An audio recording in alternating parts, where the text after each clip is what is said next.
संपूर्ण महाराष्ट्राला हादरवून सोडणाऱ्या केतन अग्रवाल हत्या प्रकरणाबद्दल दिवसेंदिवस अधिकच खुलासे होत चालले ते पुण्यातील लोहगड किल्ल्याच्या दरीत एका तरुण व्यावसायिकाचा मृतदेह आढळल्यानंतर पोलिसांनी केवळ 48 तासात जो पर्दाफाश केला तो ऐकून कायद्याची अंमलबजावणी करणाऱ्या यंत्रणांचेही डोळे चक्रावून गेलेत। ज्या मुलीसोबत लग्न करून तो आयुष्याची नवी सुरुवात करणार होता त्यात सिया गोयलने आपल्या प्रियकराच्या मदतीने केतनचा काटा काढला। केतनचे वडील विशाल अग्रवाल यांनी दिलेल्या माहितीनुसार या दोघांनी केतनला मारण्याचा पहिला कट 14 जून रोजीच रचला होता। त्या दिवशी त्यांनी केतनला लोहगड किल्ल्यावर नेऊन साप आला अशी भीती दाखवत दरीच्या जवळ ढकलण्याचा प्रयत्न केला, परंतु केतन त्यातून सुदैवाने वाचला। सियाने त्या घटनेला भलतंच स्वरूप दिलं। केतनला सापापासून वाचवण्यासाठी आपण त्याला ढकललं होतं आणि त्यानंतर त्याला मिठी मारून वाचवलं असं रियानं दावा केला, अशी माहिती विशाल अग्रवाल यांनीच दिली आहे। तसेच हा पहिला प्रयत्न अपयशी ठरल्यानंतर सियाने 18 जून रोजी तिच्या वाढदिवसाचा बहाणा करून केतनला पुन्हा लोहगडावर नेलं आणि प्रियकराच्या मदतीने 350 फूट खोल दरीत ढकलून दिलं। मृतदेह पाहिल्यानंतरही सियाच्या चेहऱ्यावर कोणतेही दुःख नसल्यानं वडिलांना संशय आला आणि पोलिसांच्या सखोल तपासात या क्रूर कटाचा पर्दाफाश झाला। आज आपण या प्रकरणाचा एक एक धागा उलगडणार आहोत आणि समजून घेणार आहोत की शेवटी हा गुन्हा उघड कसा झाला आणि या आधुनिक सुशिक्षित पिढीच्या मानसिकता एवढी क्रूर कशी बनत चालली आहे। त्यामुळे हा व्हिडिओ शेवटपर्यंत पहा, कारण सांगतोय लीलाधर, लक्षपूर्वक ऐका कृपया माहितीसाठी। आधी आपण या प्रकरणातील दोघांची पार्श्वभूमीची ओळख करून घेऊया, जेणेकरून या गुन्ह्याची व्याप्ती तुमच्या लक्षात येईल। मृत केतन विशाल अग्रवाल हा अवघ्या 25 ते 26 वर्षाचा तरुण तो मावळ तालुक्यातील गहुंजे येथील आलिशान लोडा बेलमोंटो टॉवर मध्ये राहायचा। त्याचे वडील विशाल अग्रवाल हे पुणे आणि पिंपरी चिंचवड परिसरातील अत्यंत प्रसिद्ध आणि प्रभावशाली बांधकाम व्यावसायिक आहेत। केतनने स्वतः नामांकित सिम्बायोसिस संस्थेतून BBAचं शिक्षण पूर्ण केलं होतं आणि त्यानंतर उच्च पदवी म्हणजेच MS करण्यासाठी तो थेट अमेरिकेला निघून गेला होता। 2 वर्षापूर्वी भारतात परत आल्यानंतर त्याने वडिलांच्या व्यवसायात मदत करायला सुरुवात केली आणि गेल्या वर्षी तर स्वतःच्या स्वतंत्र बांधकाम साइटची निर्मिती करायला घेतली होती। अत्यंत हुशार, शांत आणि सुसंस्कृत मुलगा म्हणून त्याची समाजात ओळख होती। तर दुसरीकडे होती 20 वर्षाची सिया प्रवीण गोयल। ती गंगाधाम बिबेवाडी रस्त्यावरील लीलाकुंज सोसायटीत राहणारी। तिचे वडील प्रवीण गोयल यांचा पुण्यात ड्रायफ्रुट्स आणि मसाल्यांचा मोठा व्यापार आहे। सिया स्वतः BCom शिक्षण घेत आहे आणि घरच्यांनी तिला मार्केट यार्ड परिसरात केक विक्रीचे एक सुसज्ज बेकरी सुद्धा टाकून दिली होती। या दोन मोठ्या व्यावसायिक कुटुंबांनी एकत्र येऊन दोन्ही मुलांच्या संमतीने 19 फेब्रुवारी रोजी एका मोठ्या समारंभात केतन आणि सियाचा साखरपुडा घडवून आणला होता। हे लग्न दोन्ही बाजूंनी अत्यंत प्रतिष्ठेचं करण्यात आलं होतं।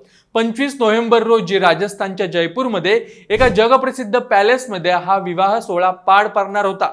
या लग्नाचा एकूण खर्च तब्बल 14 ते 17 कोटी रुपये इतका नियोजित होता आणि वराड्यांना नेण्या आणण्यासाठी थेट 2 खासगी विमानांची व्यवस्था देखील करण्यात आली होती। पण नियतीच्या मनात काहीतरी वेगळंच होतं। 18 जून रोजी महाराष्ट्रातील वृत्तवाहिन्यांवर आणि सोशल मीडियावर एक बातमी झळकली। पुण्याचा एक प्रसिद्ध तरुण उद्योगपती लोहगड किल्ल्यावर ट्रेकिंगला गेला होता। फोटो काढताना पाय घसरून सुमारे 400 फूट खोल दरीत कोसळला आणि त्याचा जागेच मृत्यू झाला। पावसाळ्याचे दिवस नुकतेच सुरू झाल्याने किल्ल्यावर धुकं, ढग आणि निसर्गरम्य वातावरण होतं, त्यामुळे सुरुवातीला सर्वांना वाटलं की हा एक दुर्दैवी अपघात आहे। सियाने पोलिसांना आणि कुटुंबियांना रडून रडून सांगितलं की केतन फोटो काढण्यासाठी कड्याजवळ गेला आणि अचानक त्याचा तोल गेला। लोणावळा ग्रामीण पोलिसांच्या तपासाची चक्र फिरली आणि या संशयाची पहिली ठिणगी पडली ती शिवदुर्ग रेस्क्यू टीमच्या एका निरीक्षणामुळे। 3 तासाच्या अथक प्रयत्नानंतर जेव्हा केतनचा मृतदेह दरीतून बाहेर काढण्यात आला तेव्हा त्याच्या शरीरावरील आणि डोक्यावरील जखमांचे स्वरूप पाहून बचाव पथक आणि पोलिसांना शंका आली। पडताना ज्या प्रकारे जखमा व्हायला हव्या होता त्यापेक्षा काहीतरी वेगळंच तिथे घडलं होतं। दुसरी महत्त्वाची गोष्ट म्हणजे केतनच्या निधनानंतरही सियाच्या चेहऱ्यावर जे दुःख किंवा धक्का दिसायला हवा होता तो कुठेच जाणवत नव्हता। तिची शांतता आणि देहबोली केतनचे वडील विशाल अग्रवाल यांच्या मनात संशयाची पाल चुकचुकवून गेली। 21 जून रोजी केतनचे सर्व अंतिम विधी पार पडल्यानंतर त्याचे कुटुंबीय लोहगडावर गेले आणि त्यांनी घटनास्थळाची पाहणी केली. त्यांना खात्री पटली की केतनचा मृत्यू संशयास्पद आहे. त्यानंतर सिया जेव्हा सांत्वनासाठी केतनच्या घरी आली तेव्हा केतनची बहीण संजना हिने घेतलेली भूमिका या संपूर्ण प्रकरणाचा टर्निंग पॉइंट ठरली. संजनाने कोणतेही भीडभाड न ठेवता सियाला समोर बसवले आणि प्रश्नांची सरबत्ती सुरू केली. लोहगडावर तुम्ही नक्की काय काय केलं? कुठे कुठे फोटो काढले? फोटो काढताना केतनचा पाय नेमका कसा घसरला? तू जेव्हा तो पडला तेव्हा तो खरंच फोटो काढत होतीस का रील्स बनवत होतीस? एका पाठोपाठ एक येणाऱ्या या थेट आणि धारदार प्रश्नांमुळे सिया पूर्णपणे गडबडली. तिच्याकडे एकाही प्रश्नांचं स्पष्ट उत्तर नव्हतं. तिच्या जबाबातील विसंगती संजनाच्या आणि वडिलांच्या तात्काळ लक्षात आली. त्यांनी ही माहिती पोलीस प्रशासनाला दिली आणि पुणे ग्रामीण पोलिसांच्या स्थानिक गुन्हे शाखेने तांत्रिक तपासाचा फास आवळायला सुरुवात केली. ग्रामीण पोलीस अधीक्षक संदीप सिंग गिल यांच्या मार्गदर्शनाखाली जेव्हा पोलिसांनी सियाच्या मोबाईलचे कॉल डिटेल्स रेकॉर्ड्स म्हणजे CDR तपासले तेव्हा जे सत्य समोर आलं त्याने पोलिसांनाही धक्का बसला. सिया गेल्या वर्षभरापासून मार्केट यार्ड मधील 23 वर्षीय तरुण व्यावसायिक चेतन बाबूलाल चौधरी याच्या संपर्कात होती.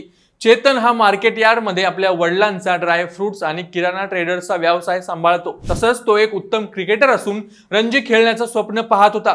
सियाची बेकरी आणि चेतनचे दुकान एकाच भागात असल्यानं त्यांची ओळख झाली आणि मैत्रीचे रूपांतर प्रेमात झाले.